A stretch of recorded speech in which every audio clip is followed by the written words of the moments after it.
Hello, this is Andy Schaefers, Application Engineer at Maya. A number of our customers are implementing work-at-home strategies for their employees. This presents a particular challenge for NX CAM users because although we can get the CAM system working on a separate computer, it's often difficult to get all of the resource files hooked up on that new computer. I'm talking about things like the tool library, the post-processor, feeds and speeds libraries, and individual customized operations that you're using. In this video then, I'll try to present some strategies to help you get set up on a separate computer with minimal IT support if that is a situation you find yourself in. Because there are so many different configuration strategies available, I can't really give you a step-by-step guide on what to do, but we'll go through some typical configuration situations that I see with our customers and show you how you can get a different computer configured. Let's begin with some of the easier stuff then. I've opened here on the screen my log file, and the way you access that is you choose File, Help, and then Log File. Now I know there's a lot of things in here that really only make sense to a developer, but if you haven't looked at the log file before, I'm going to encourage you to do that now. If you look carefully, you'll see that there is quite a bit of useful information in here. I've scrolled down past the first 30 lines, and here I see the version of NX that's loaded on the computer I've been using. So I'm going to want to be careful and make sure that the computer I'm moving to also has this same version. Next, I come down here to this line where there's a DPV file, and this is my customer defaults. Let's look at where that comes from now. If I choose File, Utilities, Customer Defaults, of course this is all the settings that you use for CAD and CAM to customize your implementation. If I choose here the Manage Current Settings button, I can export defaults from here, which would allow me to create a DPV file, or I could just grab this one. And then on the computer I'm moving to, I can import the defaults. Also, if I let's close this dialog box, and I'm looking here at the roles, and if I open up User, you'll see that I have a role that I've created. Now the name of my role is Multi-Axis Machining, but if I choose Edit, I see that the file is actually nxrole0.mtx. So that's another file that I'm going to want to look at. All right, so where are these files? Let's go and look at that now. I'm going to bring up a Windows Explorer window that I'm looking at my users directory, app data, local, Siemens, and then NX120, because again, I'm doing this work in NX12, but with just changes to the numbers, this works for any version. So here was that user.dpv file we talked about. Here are the roles that are used by default, but that specific role that I was talking about is here. So this is another file that I want to grab and take to my new machine.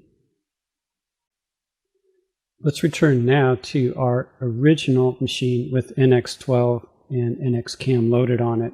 And we want to explore in more detail where some of the resources for CAM are loaded and customized here in our original machine.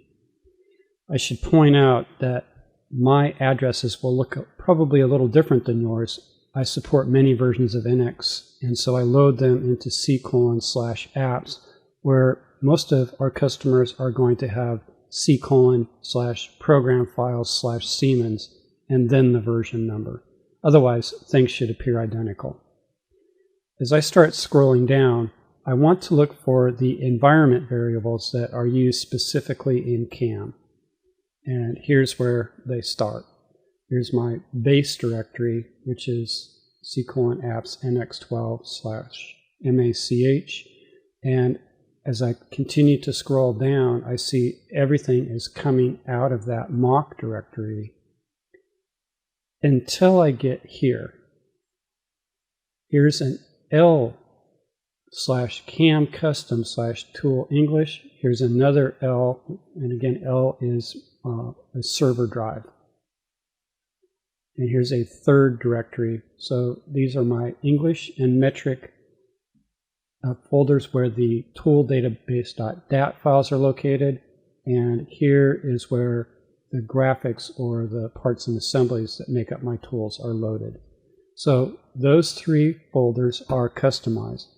Let's look at what's going on in NX that caused these three folders to be customized. Now I'm looking into my NX12 directory and the UGII subfolder, and I'm looking specifically at a file named UGII_env.dat. In a text editor, we can see that three customizations have occurred. This file does not define all of the environment variables. Those are defined elsewhere. In this file, we only put the environment variables which, as users, we wish to customize for this implementation of NX. So here I have the environment variable name, and then on the right side, inside quotes, is the address to that folder location. If I have VPN access for my remote machine, my job's going to be pretty easy at this point, because I can take this UGII_env.dat file and copy it to my new machine. That's what I'm going to show you how to do now. Now I'm looking at the desktop on the new machine that I'm configuring for NX CAM. If I could take this UGII_env.dat file and copy it into the UGII file for NX12, I'd be done. But remember, we're imagining a situation here where we might have limited IT support and we don't have write access to the program files directory. So I'm going to show you how to work around that situation. I've created a folder on the C drive, which could be named anything, but I've named it NX_start. I've put a UGII folder in there, and then I've dropped my UGII_env.dat file into that folder. Now I'm going to modify my shortcut.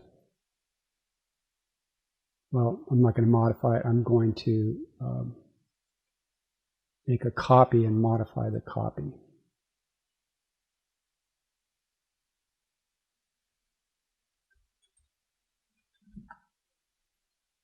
Again, that name could be anything, but I'm right-clicking on it and I'm choosing Properties. And the Start In path is what I want to modify. So I'll click here, right-click, and copy this path, and then paste that path here. That will cause NX to look for resources in this folder first as it starts up. It'll find this UGII_env.dat file instead of the default one that's in program files. So that's a technique then that you can use to get around the fact that you don't have write access to that program files directory. What if it turns out, though, that in fact you do not have VPN access and you must work completely independently? In that case, you would want to take those files off the server, off the L drive, copy them locally to the C drive on your new computer. Then you'll go into the same UGII_env.dat file and change the L to a C so that you're addressing them locally. Now we'll move on to a slightly more complex situation. We'll imagine that while working on your original computer, you did have write access to the program file /Siemens/NX12 directory, and that you had created a number of customizations right in with all of the default files in the resource directory here. So as an example, in template part English, you may have changed these files which are used in the creation of operations, or perhaps in template set you had changed the camgeneral.opt to look at those new PRT files you created while you were creating your operations in NX, so you'd see them there in the list. Or perhaps you had created new post-processors and added them to the post-processor directory. Here's how to create a customization in that situation. We'll start by taking the directories that contain the customized information, in this case post-processor, template part, and template set, and I'll copy and paste. And as an example, I'm pasting back to my L drive, but this could also be the C drive of the new computer that I'm working with. Next, we'll look at setting the environment variables so that NX will point here for these resources rather than the default location. The first thing that we'll need is a guide to the environment variables we're looking for. I've returned to the NX12/UGII directory. This was the file we've worked on previously. All of the environment variables, though, are listed in this file, UGII_env_UG.dat. Let's bring that up in a text editor now. This has explanations of all the environment variables along with their default locations. Let's go to the top, and I'm going to do a search, and I'm going to search for .opt because that's one of the things we're looking for, is an environment variable to control that OPT file. And here it is. I see I've got a bunch of UGII_CAM environment variables, and one of them is for the template set. So I'll copy, and for now just paste this into my UGII_env.dat file. This is the one I had open previously. I've deleted those other three environment variables and just kept this part because we're going to need this in a minute. Okay, now we need the template directory, and it's this one right here. This is the root for all the template parts. So I'll copy here, paste this in, and recall there was one more we wanted, the post processors. And here it is.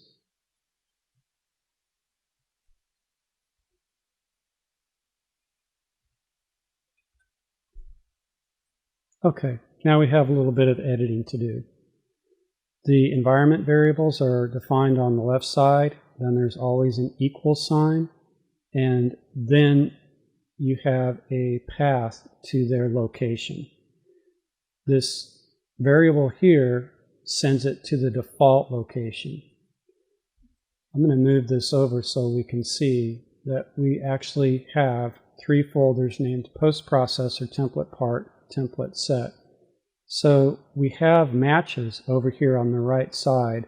We just have to redefine this portion, and this is what we want. This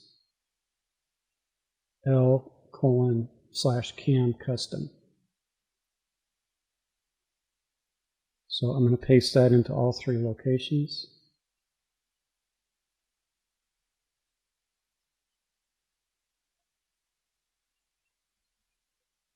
And I've got to remember to put the quote back on the end.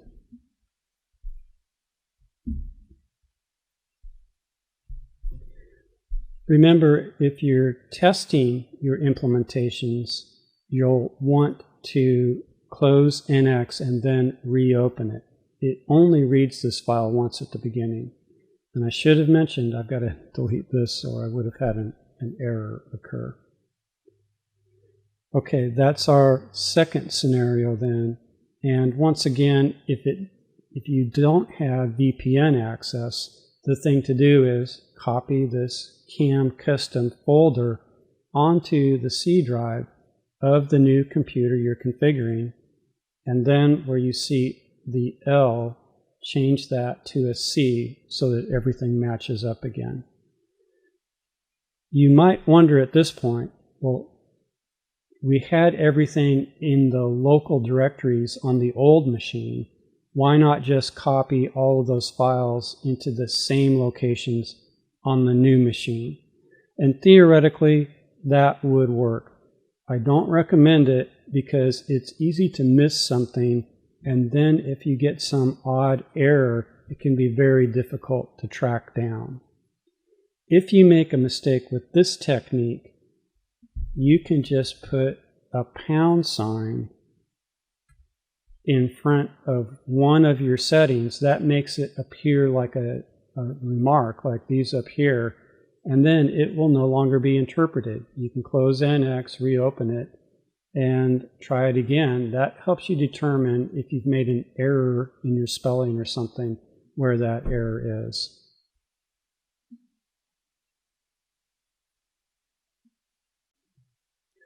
The third scenario I'd like to cover today is one that we don't recommend for customization. However, I see it frequently.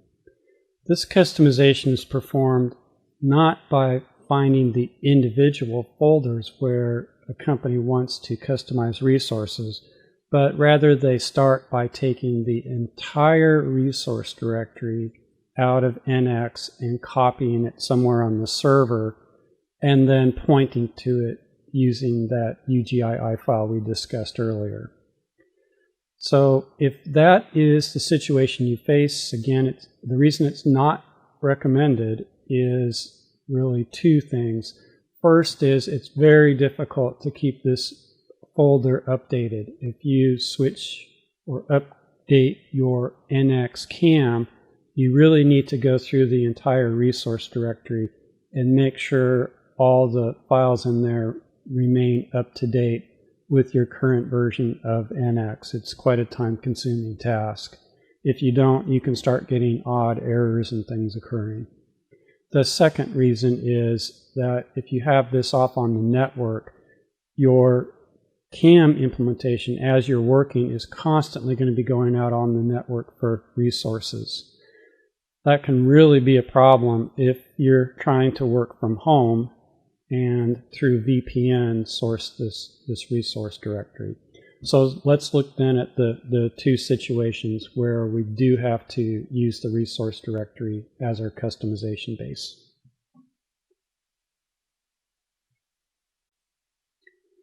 In our first scenario, we're going to continue to use the resource directory from our server at work.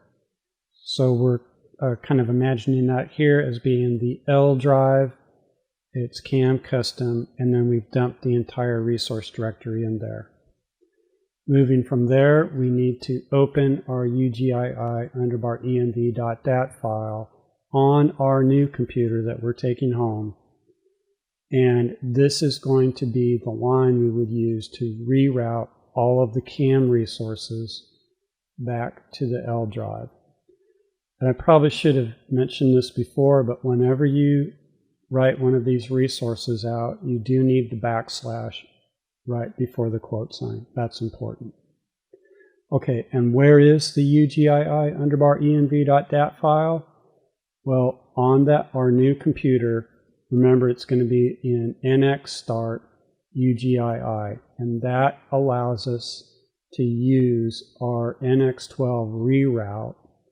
And I'm just reviewing now, but that is the one where we did start in, and we are now looking for that file here in this location when we start up NX. Okay, what's the second scenario? That would be where we found that our VPN did not have enough throughput for us to run the resource directory from the server at our company. So we needed to copy it locally.